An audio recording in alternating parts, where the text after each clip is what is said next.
चिकारी करे, मगर कम से कम उसके लाड में, उसके प्यार में आइन को दोबारा तो नहीं लिखना था। अपने हाथ जोड़ के आपसे गुजारिश है। इलेक्शन से हम अल्लाह का शुक्र है ना भागने वाले थे ना भागेंगे। हमारी तो मरियम नवाज शरीफ साहिबा खुडिया में इतना बड़ा जलसा कर लेती हैं जो हम मीनार पाकिस्तान में नहीं कर पाए थे। तो जब ये तारीख लिखी जाएगी और स्याह बाब लिखे जाएंगे अदलिया के किरदार के, उसमें ये आइन को असर नौ लिखना भी लिखा जाएगा। और इस पे बात नहीं रुकी। फिर जब चौधरी शुजात साहब की चिट्ठी आती है और वो बतौर पार्टी हेड अपने अरकान को कहते हैं कि आप लोगों ने हमजा शहबाज को वोट डालना है, तो आइन दोबारा लिखा जाता है और कहा जाता है नहीं, ये पार्लियामानी पार्टी डिसाइड करेगी, पार्टी हेड डिक्टेटर होता है। कल असर मिनल्ला साहब ने ये कहा कि पॉलिटिशियंस इन जुडिशियल रोब्स, यानी वो जो गाउन एक पहनते हैं जज साहिबान, वो जज का होना चाहिए। उस गाउन के नीचे कोई सियासतदान नहीं होना चाहिए। और सियासी इख्तलाफात, सियासी तनाजे, उसमें कोर्ट की इंटरफेरेंस नहीं होनी चाहिए। उन्होंने उस असेंबली के डिसोल्यूशन का भी जिक्र किया। देखिए, ये एक बहुत बड़ी एक साजिश हुई है इस मुल्क में, जिसके तहत पहले कौमी असेंबली को कैसे तोड़ा गया कि जब के तहरीक अदम एतमाद आ चुकी थी, आइन कहता है कि तहरीक अदम एतमाद के होते हुए असेंबली को नहीं तोड़ा जा सकता। डिप्टी स्पीकर ने गैर आइनी फेल किया। अब उसके बाद 63A जो ये वाजे करता है कि कोई भी ऐसा रुकने असेंबली जो अपनी पार्टी के सरबराह की मंशा के खिलाफ वोट डालेगा वो डी-सीट होगा। कहीं आइन में यह बात दर्ज नहीं है कि उसका वोट गिनती में शुमार नहीं किया जाएगा। आइन ने एक सजा तजवीज कर दी, सजा बता दी कि ये वोट डालना, अगर आप वोट डालेंगे पार्टी सरबराह की हिदायत के खिलाफ, तो फिर आप अपनी सीट से हाथ धो बैठेंगे। ये नहीं लिखा हुआ कि आपका वोट गिनती में शुमार नहीं किया जाएगा। ये कैसा गुनाह है कि ये गुनाह सरजद भी ना हो और उस गुनाह की सजा भी दे दी जाए, क्योंकि एक तासुर यह है कि एक सियासी जमात को इसका फायदा पहुंचाना मकसूद था। अब 63A में बड़ा क्लियर है, जितने भी खत लिखे गए कौमी और सूबाई असेंबली के मुनहरिफ अरकान को, वो पार्टी के सेक्रेटरी जनरल की तरफ से लिखे गए। ऑन रिकॉर्ड में ये बात कर रहा हूं, मुझे गलत साबित कर दें। असद उमर ने वो खत लिखे।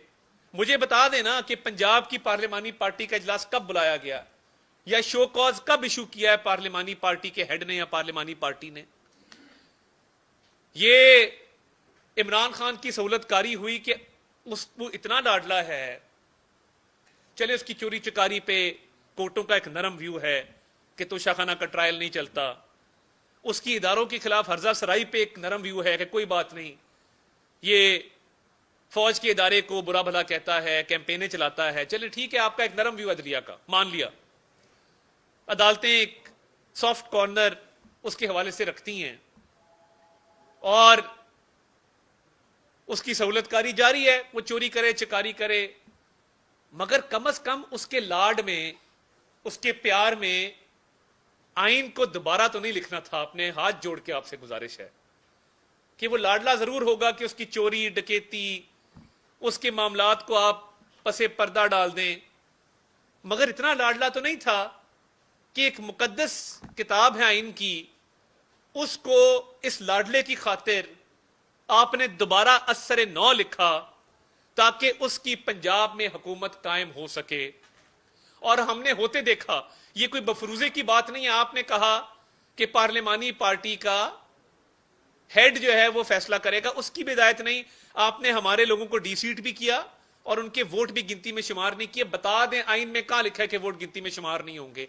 ये इतना बड़ा जुल्म है, ये इतनी बड़ी ज्यादती है कि ये शायद पाकिस्तान की तारीख में कभी नहीं हुई। ये एक, जिस तरह जुल्फिकार अली भुट्टो साहब का जुडिशियल मर्डर था और वो 4 अप्रैल को आपने देखा कि उसी दिन अदालत ने ये ऑर्डर भी दिया, तो जब ये तारीख लिखी जाएगी और स्याह बाब लिखे जाएंगे अदलिया के किरदार के, उसमें ये आइन को असर नौ लिखना भी लिखा जाएगा। और इस पे बात नहीं रुकी। फिर जब चौधरी शुजात साहब की चिट्ठी आती है और वो बतौर पार्टी हेड अपने अरकान को कहते हैं कि आप लोगों ने हमजा शहबाज को वोट डालना है, तो आइन दोबारा लिखा जाता है और कहा जाता है नहीं, ये पार्लियामानी पार्टी डिसाइड करेगी, पार्टी हेड डिक्टेटर होता है। अगर पार्टी हेड डिक्टेटर होता है तो फिर लोग ये कह रहे हैं कि चीफ जस्टिस क्या होता है? रूल्स ये कहते हैं कि he is one among equals, यानी वो बहुत सारे लोगों में बराबरी की सतह में एक शख्स है। सीनियोरिटी की वजह से उसको चीफ जस्टिस का ओहदा दिया जाता है। इसका यह मतलब नहीं है कि वो मादर पिदर आजाद है कि मर्जी के बेंचेस बनाए, किसी से मशवरा ना करे, कोर्ट को तकसीम करें और आइन को असर नौ किसी एक पॉलिटिकल पार्टी की सहूलतकारी में लिखें। यह मुमकिन नहीं है। आइन को 2 दफा आपने रीराइट कर दिया और पंजाब में हुकूमत बना दी। आज जो इलेक्शन पे आप फैसला कर रहे हैं और एक तरफा फैसला कर रहे हैं, इलेक्शन से हम अल्लाह का शुक्र है ना भागने वाले थे ना भागेंगे। हमारे तो मरियम नवाज शरीफ साहिबा खुडिया में इतना बड़ा जलसा कर लेती हैं जो आप मीनारे पाकिस्तान में नहीं कर पाए थे। अवामी राब्ता मुहिम भी जारी है, तंजीम के हवाले से भी मामला जारी हैं। तो इलेक्शन की तो नौबत ही ना आती है। असेंबली तोड़ने की नौबत तो तब आई जब तहरीके इंसाफ को यह हुकूमत दी गई।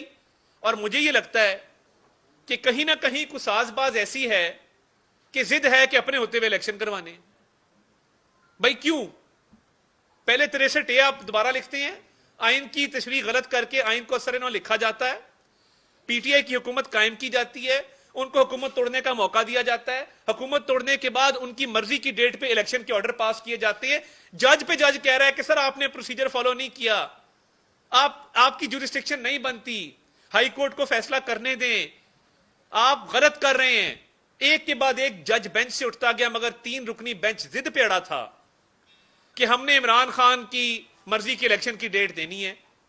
तो ये कोई एक वाकया नहीं है, ये पूरी फहरिस्त है एक वाकयात की कि किस तरह एक पॉलिटिकल पार्टी की सहूलतकारी की गई और एक पॉलिटिकल पार्टी को फायदा देने के लिए आइन को तब्दील करके और आइन को तब्दील करने के बाद एक के बाद एक जुडिशियल ऑर्डर उसके हक में दिए गए।